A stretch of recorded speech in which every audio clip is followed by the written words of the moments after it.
Invincible.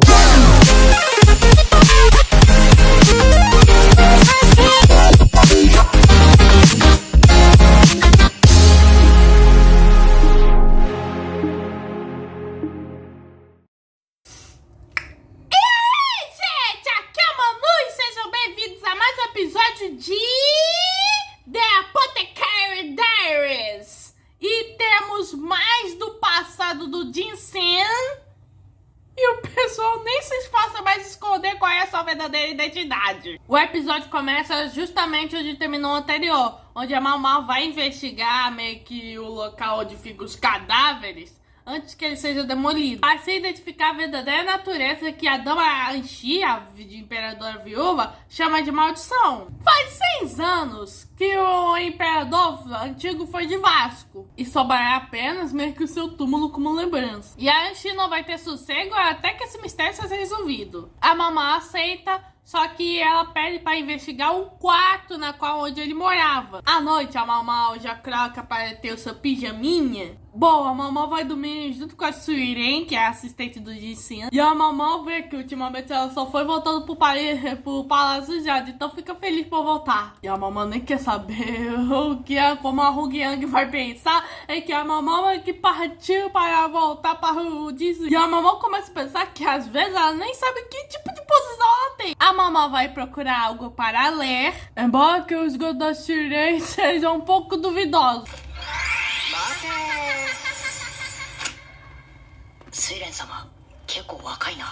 Nisso, a Mau acha uma caixinha. E ela tenta falar pra Suiren: olha, eu tô tentando roubar. Meio que essa é a caixa de brinquedos do Jin-Sen. E aí a Suiren pergunta pra Mau o que ela acha do Jin-Sen. Mau fala que ele é um bom chefe, contanto que remédios raros continuem vindo. Bom, a Suiren fala que esses são os brinquedos que ela escondeu, pois o Jin-Sen não parava de brincar com ele. E sempre que ela fazia isso, ele chorava sem parar. E isso causava umas constantes dor de cabeça pro Gauchum.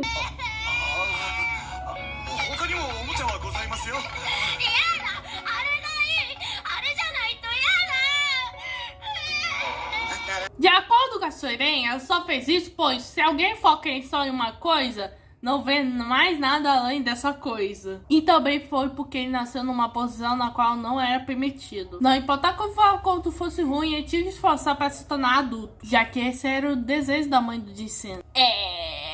Já estamos meio que entendendo qual ambiente repressor o Jin-Sen foi criado, Mau. E a Mau vê que os lados infantis que ela viu meio que no Jin-Sen deve ser o Jin-Sen de verdade. Ainda assim, ele é tratado como eu nunca elegante por todo mundo. Aí a Mau acha uma pintura dentro da caixa e ela fala: ainda está aí! Embora que eu tivesse mandado jogar fora. Nisso, a Mau acha algo que meio que era um pedregulho. Bom, isso aí não veio nada demais. E a Mau fala que meio que se o Jin-Sen já pegou esse pedregulho de imediatamente. Ela fala: e a Suiren: bom, não tem como pegar um pedregulho se for tão limpo. E aí que a Mau fala: tá correta, pois é veneno. E aí que a Mau começa a analisar. E ela pegou se o Jin-Sen já visitou o Pátio Eterno quando ele era mais novo. E a Suiren fala: às vezes. Mau só tem essa hipótese, mas não há prova. Então que a Mau fala meio que sobre o caso secreto que a Dama Anshi meio que deu pra ela. E agora a Suiren virou cúmplice da Mau. No dia seguinte, a Mau, o Jin-Sen... eu tava com saudade dele no episódio anterior. O Gauchum e a Dama Anshi meio que vão no Pátio Eterno. E aí a Mau se pergunta: como é que o Jin-Sen chegou sem eu perceber? E aí eu te dou a resposta, Mau. Ele tem que estar porque ele é a estrela do episódio. Mau começa a investigar o antigo quarto do antigo imperador. O cheiro ao redor não parece mofo. O pincel com a ponta cortada meio que continua reto. Nisso a Mau pergunta se o imperador tinha um hobby de pintura. E a Anshi fala que o imperador só pintou pra ela uma vez. Ele diz que é segredo, pois se os outros descobrirem, meio que a mandariam embora. E aí a gente vê o Jin-Sen fazendo assim. Assim com o braço. E meio que a Mau reconhece isso como um tique na voz do Jin-Sen. E achei muito da hora a Mau conhecer a Mecha agora a cada caso do Jin-Sen.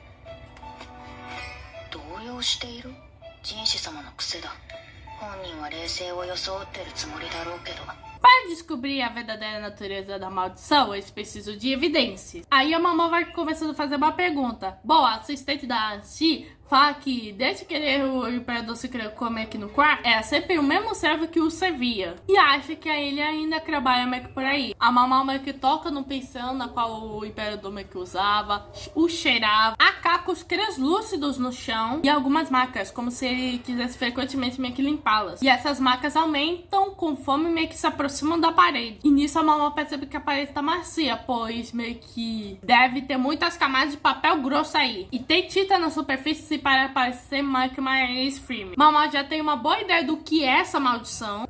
Contudo, ela acha que fez mais meio que uma descoberta inútil. Bom, o tal funcionário chega e ele é um ex-escravo, ou seja, ele não consegue falar. E a mamãe vê que já compreende, pois não é meio que de escolha de qualquer um, escolher um servo que não fala como servo. Especialmente com uma pessoa de origem mais nova e que sempre meio que está em julgamento. Então a mamãe fala que ele só precisa meio que mexer a cabeça. Ela pergunta pra ele se tem mais algumas pinturas, mas parece que o cara meio que não tá respondendo. É aí que a mamãe percebe a mão dele se tremendo, como se quisesse esconder alguma coisa. Então meio que a mamãe pergunta o que tem na parede. Então a mamãe se aproxima da parede e vê que o olhar do homem muda, meio que como se gritasse para ela parar. E aí a Anchi fala pro esse escravo: tá tudo bem, esse lugar vai ser demolido mesmo?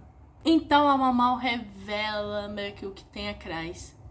E era uma grande pintura de várias mulheres numa flor de uma árvore de sakura. Bom, Mau acha que deve ter sido pintado pelo próprio imperador.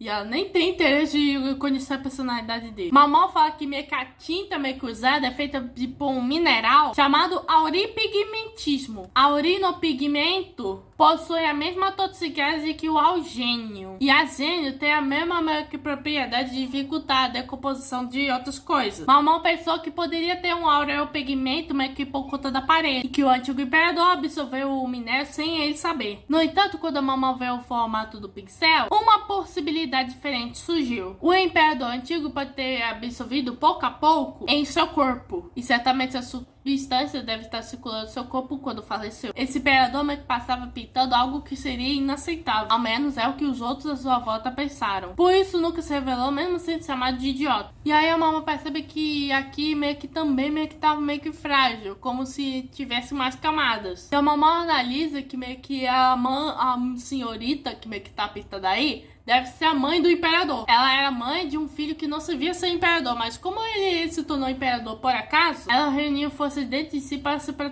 protegê-lo. Ela fez tudo o que pôde pelo filho. Seu último presente foi o lugar e as ferramentas para pintar, sem saber que era veneno. E, gente, esse é um ótimo mistério meio que resolvido nesse episódio. Bom, a Anchi fala que a mamãe fez um ótimo trabalho. Nisso, a Anchi olha pra pintura como se ela tivesse meio que tentando perguntar a alguém que tá além dos céus. Mas assim que a mamãe vai embora, a Anchi muda de olhar. Se pergunta se ela sequer faz parte da pintura. E nisso temos meio que umas explicações. Tipo, foi apenas por conta dessa cicatriz que ela tem no escutoma. Ela pode ser tratada como mãe da nação. Uma jovem garota que acidentalmente caiu meio que pra cima do imperador antigo e engravidou. Alguns descreviam assim, por piedade. Todavia, ela já estava ciente dos gostos desse imperador. O pai dela era um burocrata e sua mãe uma concubina. Ela tinha um rosto infantil, mas sua primeira menstruação chegou cedo. E seu pai usou isso como uma ferramenta conveniente. Então não parece ter como uma dama de concubina meio de nível médio. Ela servia para sua irmã que era meio que filha de outra mãe. Ela foi criada como uma princesa, mas elas não faziam ideia do que o pai demente delas tinha em mente. E a irmã meio que da Anchi tava empolgada pra ver o imperador. E esse imperador aí tinha meio com um rostinho meio familiar.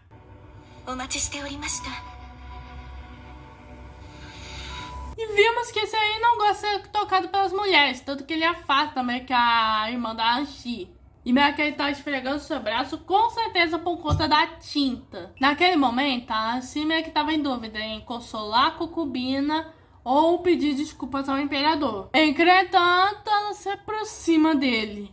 e se pergunta se ele tá bem. Naquele momento, ela capturou certamente o olhar dele, com um olhar de garota cheia de ambições. Foi aí que ela foi promovida a concubina. Ela carregou o filho do imperador e colocou sua vida em risco em várias vezes. Felizmente, o filho era menino, e a imperatriz o aceitou como neto. E nisso ela meio que lembra de que uma vez teve uma garota que teve luz a uma menina. Afirmou que era filha do antigo imperador, mas ele negou. O médico foi considerado o pai da criança e foi exilado junto com o bebê. Naquela época, os médicos eram os únicos a entrar no Palácio Eterno sem precisar de castração, ou seja, sem o pintinho cortado. É após isso que foram exigidos que os pintos fossem cortados. Incluindo o médico que meio que fez o parto, que do seu último bebê.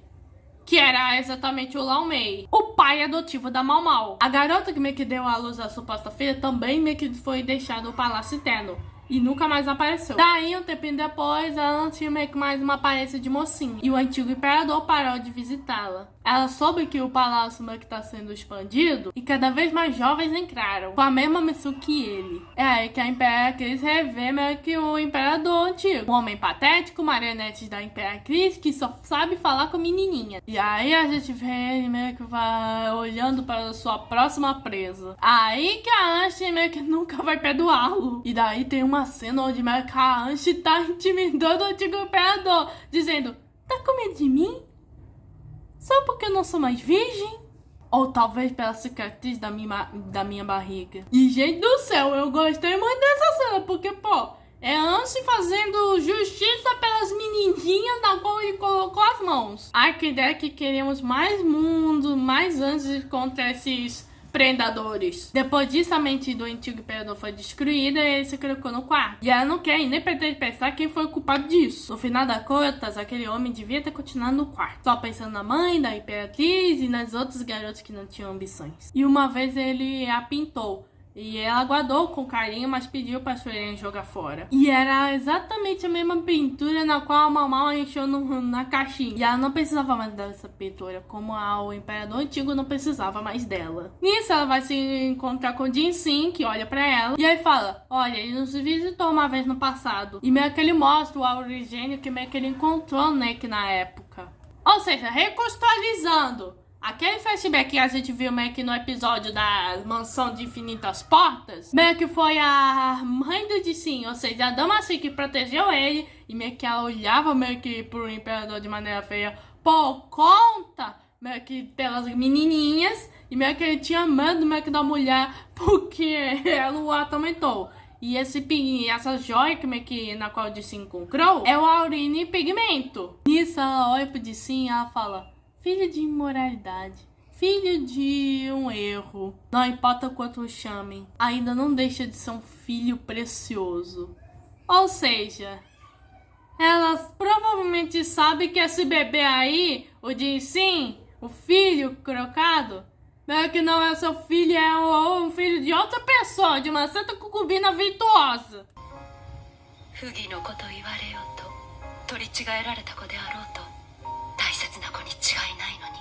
E nisso, o Jinxin fala de uma pintura que ele viu desde criança. E era a mesma pintura que da Anshin. E em mente a mulher: bolas, eu tinha mandado jogar fora. E aí, o anime meio que nem esconde mais o grande mistério meio que da obra, porque já deixa meio que explícito que assim, o que eu disse, meio que não é filho do imperador atual, dizem nenhum, é filho do imperador antigo.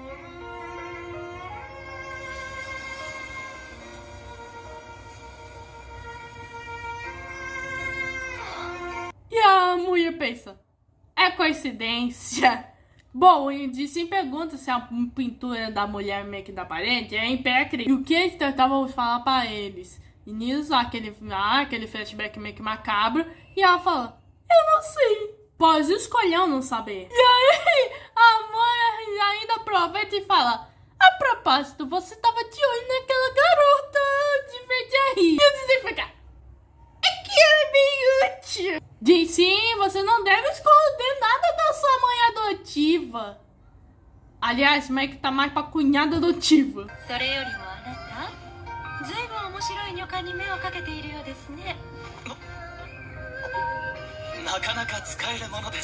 E o episódio termina com a Ashi falando: olha, é melhor você esconder seus preferidos, senão alguém pode escondê-los de você. E isso, meio que a mamá não vai ser algo que ela vai esconder facilmente, pois ela já esteve observando isso há muito tempo. Ai, gente, que episódio muito bom! Enfim, temos mais informações sobre o antigo imperador. E é verdade, meio que eu tô do lado da Ansem dessa vez. Pois, meu pai do céu, eu nem quero me crombar com gente tipo esse imperador, não. E no próximo episódio a gente tem novas assistentes, novas damas de companhia na casa do Palácio Jade. Bom Mal sendo pego pela Engi-Rua de um jeito bem duvidoso. Hogyang metendo bronca meio que na Mamau e na Engi-Rua. Provavelmente historinhas de terror entre as damas de companhia. E parece que a Shisui também vai se convidar aí. Vários vislumbres, meio que de história assustadora. E alguém colocando um copo de prata. Esse foi o episódio 9 da segunda temporada de The Apothecary Diaries. Se inscreva no canal, ative o sininho, compartilhe. Como eu não tô busy, fui.